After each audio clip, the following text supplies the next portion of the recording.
अच्छा, बात शुरू करने से पहले मैं 2-3 पॉइंट आपको एक्स्ट्रा बता लूं कि आप दरमियान में कंफ्यूज ना हो। पहला तो आपने पढ़ा है कि magnetic field is due to current.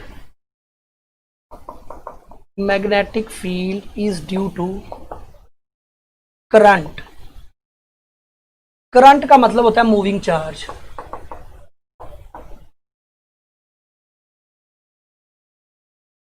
एक और पॉइंट याद रखें, charges are carried by bodies, metals, material, matter.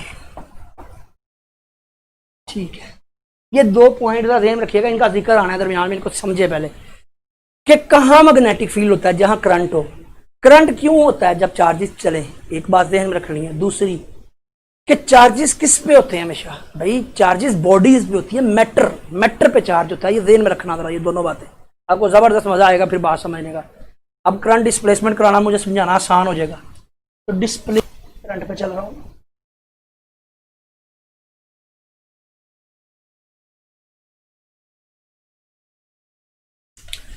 उसने एक सिंपल एक्सपेरिमेंट परफॉर्म किया।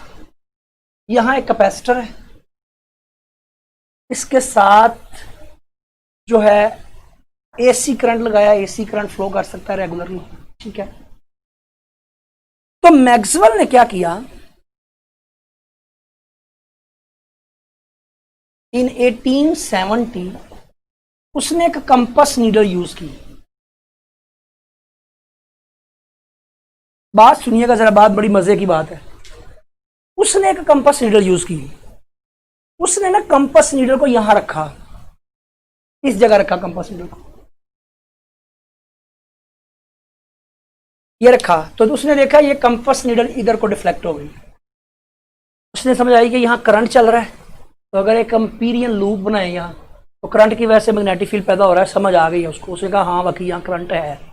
ठीक है, लेकिन उसने जब यहां कंपस नीडल को रखा तो फिर भी वो डिफ्लेक्ट हुई उसी तरफ। वो बड़ा हैरान हुआ कि ये क्या चक्कर है भाई, यहां तो करंट है ना, चार्ज है, कंडक्शन है, उसकी वजह से तो मैग्नेटिक फील्ड में प्रोड्यूस होना समझ में आता है। लेकिन यहां तो कोई मटेरियल ही नहीं है। मटेरियल नहीं है तो इसका मतलब है चार्ज भी नहीं है। चार्ज नहीं है तो मतलब करंट भी नहीं है। तो करंट नहीं है तो फिर मैग्नेटिक फील्ड भी नहीं होना चाहिए। तो ये मैग्नेटिक फील्ड कहां से आ गया भाई? आप देखें ना, अगर हम बात करें एम्पेयर की तो बात को समझें आप। एम्पेयर में उसने चेंज क्या किया, देखिए बी और delta L is equal to mu not I है। तो इसमें तो कोई चार्ज ही नहीं है। चार्ज ही नहीं तो करंट जीरो है। जब करंट जीरो है, जब करंट जीरो है तो यहां मैग्नेटिक फील्ड ही जीरो होना चाहिए, लेकिन मैग्नेटिक फील्ड तो शो हो रहा था। तो ये बड़ा हैरान कौन काम था। उसने कहा कि भाई यहां भी कोई कुछ ना कुछ है, करंट का जरिया बन रहा है। तो उन्होंने कहा कि भाई यहां तो कोई चार्ज ही नहीं है, क्यों मटीरियल नहीं है तो चार्ज ही नहीं है फिर। तो इस बात में उसने एक नई बात की। उसने कहा कि आप लोगों को किसने बताया है कि मैग्नेटिक फील्ड करंट की वजह से पैदा हो सकता है? वो सर उसका ऑस्टर्ड का एक्सपेरिमेंट था, ऑस्टर्ड साइंटिस्ट ने। फिर उसने कहा कि जरूरी नहीं कि मैग्नेटिक फील्ड सिर्फ इसी करंट से हो, और भी, जुमला सुनिएगा, और भी कुछ ऐसा करंट है जिसकी वजह से यहां मैग्नेटिक फील्ड प्रोड्यूस हो रहा है। कोई और करंट है, उस करंट को उसने डिस्प्लेसमेंट करंट दिया। तो ये जो कंडक्शन इलेक्ट्रॉन्स है ना, इन करंट को कंडक्शन करंट कहते हैं। इसको कंडक्शन करंट कहते हैं। This is called conduction current. और जो यहां करंट का नाम उसने डिस्प्लेसमेंट करंट रखा था, डी। ये हम देखेंगे अभी डिस्प्लेसमेंट करंट क्यों आया है। उसका हिंट दिया, उसने कहा कि यहां कोई डिस्प्लेसमेंट करंट है। तो वो क्यों है उसकी रीजन अब आने लगी। उसने कहा असल में हो ये रहा है कि जब ये इलेक्ट्रिक होता है ना, तो यहाँ इलेक्ट्रिक होता है, आपको पता है, कैपेसिटर पे। तो कैपेसिटर पे यहाँ पॉजिटिव है तो यहाँ नेगेटिव है, इलेक्ट्रिक फील्ड इधर होगा। लेकिन अल्टरनेटिंग है। अल्टरनेटिंग का मतलब है थोड़ी देर बाद ये वाला टर्मिनल पॉजिटिव हो जाना है और ये नेगेटिव हो जाना है इसका कैपेसिटर का, तो इलेक्ट्रिक फील्ड इधर को हो जाना है। तो इलेक्ट्रिक फील्ड चेंज होता रहता है। तो जो इलेक्ट्रिक फील्ड चेंज होता रहता है, ये जनरेट होता है डिस्प्लेसमेंट करंट को। This was very astonishing. ये कहां से आया, सुने जरा गौर। ये करंट के मैग्नेटिक इफेक्ट से कहानी चल रही है कि करंट का मैग्नेटिक इफेक्ट है, हम जानते हैं करंट की वजह से है। करंट किस पे होता है सर? चार्ज की वजह से। सर चार्ज किस पे होता है? मटेरियल पे होता है। तो सर जहां मटेरियल ना हो वहां करंट नहीं होना चाहिए, तो जहां करंट ना हो वहां मैग्नेटिक फील्ड नहीं होना चाहिए। तो मैग्नेटिक फील्ड कहां से आया? फिर उसने बताया कि असल में ये जो हमारे पास कैपेसिटर का इलेक्ट्रिक फील्ड है वो वेरिंग है। आपको पता है ये टाइम वेरिंग है सर, अल्टरनेटिंग है। तो इलेक्ट्रिक फील्ड कभी इधर होता है कभी इधर, तो चेंजिंग होता है। तो इलेक्ट्रिक फील्ड जो है वो यहाँ करंट को जन्म देता है। तो उस करंट को डिस्प्लेसमेंट करंट का उसने नाम दिया। That current was called as displacement current. अच्छा, उसने बनाया भी इसी आइडिया से उसे कि चेंजिंग इलेक्ट्रिक फील्ड जो है वो बना सकता है इसको। ठीक है सर। उसने ये कहा कि असल में ये जो डिस्प्लेसमेंट करंट है ये होता है म्यू नॉट मटेरियल का जो है, और साथ epsilon naught D over d T, साथ इलेक्ट्रिक फील्ड जो है चेंज हो रहा है, और साथ यहां जितना बड़ा एरिया है, एरिया का साथ जिक्र आएगा, ये एरिया भी होगा। समझ गए बात को? तो ये जो करंट है that is called displacement current, that is called as displacement current. ठीक हो गया सर, ये बात समझ आ गई है। तो अब उसने जो नया कॉन्सेप्ट दिया उसके मुताबिक उसने अभी इक्वेशन को, जो एम्पेयर का जो लॉ था, उसको कैसे मॉडिफाई किया जरा देखिएगा। एम्पेयर के लॉ को उसने यूं मॉडिफाई किया कि सर जो बी डॉट डी एल है on the close path mu naught, उसने कहा आई करंट जो है अब दो हिस्से हैं उसके, आई सी प्लस आई डी। तो इस जगह पे कंडक्शन करंट है, इधर कौन सा करंट है? डिस्प्लेसमेंट करंट है। तो आपको पता ये एक ब्रांच है, इसमें करंट तो सेम ही रहेगा। तो सर जहां कंडक्शन करंट नहीं है वो डिस्प्लेसमेंट है, जहां डिस्प्लेसमेंट नहीं है वहां कंडक्शन है। तो ये आ जाएगा सर। इसको जरा आप सिंप्लीफाई कीजिए सर। ये बन जाएगा हमारे पास mu naught I c plus mu not, ये आ गया सर, ये आ जाएगा सर। सॉरी, इसमें म्यू नॉट नहीं आएगा, ये आ गया, ये आ गया सर म्यू नॉट, और साथ आई डी की वैल्यू यहां आ जाएगी epsilon naught sir d E dot A over d t. ये आ गया mu not I c plus mu naught epsilon naught d phi over d t. ये फ्लक्स बन गया, इलेक्ट्रिक फ्लक्स सर। तो ये हमारे पास आपका जो है एम्पेयर लॉ बदल गया, बन गया। तो this factor is called as displacement current. इसके यूनिट्स करंट के होंगे, आप चेक कर लीजिएगा। डिस्प्लेसमेंट करंट, ठीक है सर। सर ये हमारे पास इलेक्ट्रिक इंटेंसिटी है, this is electric, sorry permittivity of free space है, permittivity of free space, this is electric flux. Solve करेंगे तो ये हमारे पास जो करंट आएगा that will be come out to be sir displacement current.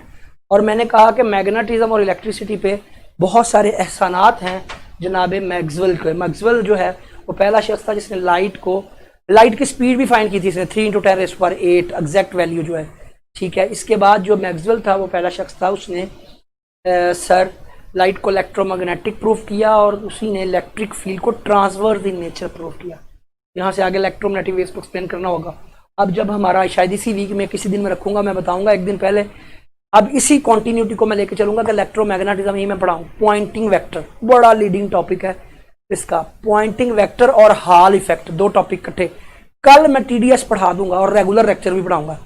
कल टीडीएस पढ़ा के तो साथ मैं पढ़ाऊंगा आपको ट्रांजिस्टर पे कुछ बात नहीं हुई थी, ट्रांजिस्टर पढ़ा दूंगा, ट्रांजिस्टर और एम्परेशन एम्पलीफायर। कल दो चीज़ें डिस्कस होंगी स्टूडेंट्स, मेनली कोशिश करूंगा कि आगे चला जाऊं। लेकिन टीडीएस प्लस जो होगा वो ट्रांजिस्टर एंड ऑपरेशनल एम्पलीफायर और गेट्स, इंशाल्लाह ये सारी बातें कल शेयर होंगी। कुछ सवाल पूछना है तो पूछ लें, यहाँ मैं बात को रोक रहा हूँ। ये है जनाबे वाला Maxwell equations, these are very much important for you. जो मैं नेक्स्ट टेस्ट दूंगा उसमें मैक्सवेल इक्वेशंस के सवाल जरूर दूंगा मैं। ये इंटरव्यू में भी उन्होंने जरूर पूछनी होती हैं और टेस्ट में भी जरूर पूछनी होती हैं, तो आप देख लें। कुछ सवाल पूछना है अरसलान बेटा पूछ लें जी। Wasim, Rizwan, anything you want to ask you can ask me. Class आपकी यहाँ ही ख़त्म करनी है, उसकी वजह यह है कि मैंने आगे मूव करना है, तो अब मसला है एमएससी के लिए ये टॉपिक कहाँ से रेडी करें। हाँ बेटा, Halliday रेजनिक is the best one, मैं तो यही कहूँगा। इसके अलावा एक कलीम अख्तर की बुक मिल जाती है आपको, वो कर लें, वो अच्छी है, कलीम की जो बुक है वो कर लें। अच्छा जी, शहबाज ने पूछा एमसीक्यू, भाई ये सारे एमसीक्यू ही थे, ठीक है। आज इसके एमसीक्यू तो इस तरह के बनते हैं, ये डिटेल टॉपिक है, इंटरव्यू में आपके आगे रख देते हैं, कहते हैं चलो जी मैक्सवेल इक्वेशन लिखो, पहला सवाल ये पूछ लेते हैं अक्सर, मैक्सवेल इक्वेशन लिखते हो, फिर वो कहते हैं ये दूसरी है मैक्सवेल इक्वेशन है, ये क्या बताती है, तो फिर आप बताते हैं डेल डॉट बी, फिर कहानी चल निकलती है। तो इसी तरह ये सारी चीज़ें बड़ी इंपॉर्टेंट थी। सर कंपाउंड पेंडुलम कब करवाएंगे? कंपाउंड पेंडुलम वगैरह बेटा ये सिंपल कॉन्सेप्ट्स हैं, इनको खुद से कोशिश करें। कंपाउंड वगैरह जो है ना ये पेंडुलम, मुझे ये है कि जो मैं टारगेटेड टॉपिक्स है ना वो करवाऊंगा आपको मैक्सिमली, जो टारगेटेड है जी, जो पूछता है। अरे एमसीक्यू पूछ लें हमसे, बेटा एमसीक्यू तो बता दिए हैं, ठीक है, कुछ बना भी देंगे, टेस्ट में आएंगे। सर आपने सैटरडे को इलेक्ट्रिकल प्रॉपर्टी स्टार्ट करना थी, लेकिन जंक्शन से हो क्या कह रही है? इलेक्ट्रिकल प्रॉपर्टीज मैंने, अच्छा बैंड थ्योरी पढ़ाऊंगा, ठीक हो गया, ठीक है बेटा, वो आ जाएंगी, इलेक्ट्रिकल प्रॉपर्टीज ही सारी पढ़ाऊंगा। मैंने पढ़ाया था पीएन जंक्शन, पढ़ाया तो है मैंने, मुझे याद आ रहा है। डिस्टेंस हैज डायरेक्शन, नहीं भाई डिस्टेंस की कहाँ से डायरेक्शन होगी मेरा भाई, distance is a scalar quantity. क्या पूछना चाहते हैं, जल्दी जल्दी वैसे पूछें, घुमाए ना जी। शहबाज लें जी बेटा जी, यहाँ मैं बात को एंड कर रहा हूँ, उसकी वजह ये है कि आज ये ज़रा रोड्स लाहौर में प्रॉब्लमेटिक हैं, आगे मेरी 4 बजे क्लास है, मुझे निकलना पड़ेगा बेटा। तो कल 2 बजे इंशाल्लाह, पूरे 2 बजे ही होगी क्लास, यू वुड सी इंशाल्लाह, कल 2 बजे क्लास होगी, 2 से 3। तो मैंने कहा कि अब सैटरडे भी हमने ऑफ किया हुआ है, आप बिल्कुल परेशान ना हो। मैंने सुना है मैथ्स की डेट आई है 25 की, आई थिंक सुना है, ज़रा हम पे भी थोड़ा सा आ गया। शॉर्टकट आज ग्रुप में शेयर कर दूंगा, कल के बना दिए हैं, फाइनल हो गए हैं, घर जाके शेयर कर दूंगा। अगर move from point A to B then it has direction. Distance, भाई डिस्टेंस की डायरेक्शन नहीं है, डिस्प्लेसमेंट की डायरेक्शन है। पेपर कब है? पेपर अभी तो कुछ पता नहीं, लेकिन 25 अक्टूबर को मैथ्स का आ गया, आपका भी सुनने में आ रहा है कि नवंबर के पहले वीक में शायद हो जाए। लास्ट लेक्चर सेकेंड वाला एलएमएस पे क्यों नहीं है? आई थिंक होगा, क्यों नहीं होना, आई थिंक होगा, मैं पूछ लेता हूँ। बेटा लेक्चर अपलोड किया था कि नहीं? सैटरडे वाला होगा भाई, जरूर होगा। ले जी बेटा, ओके जी, अल्लाह हाफिज़ स्टूडेंट्स।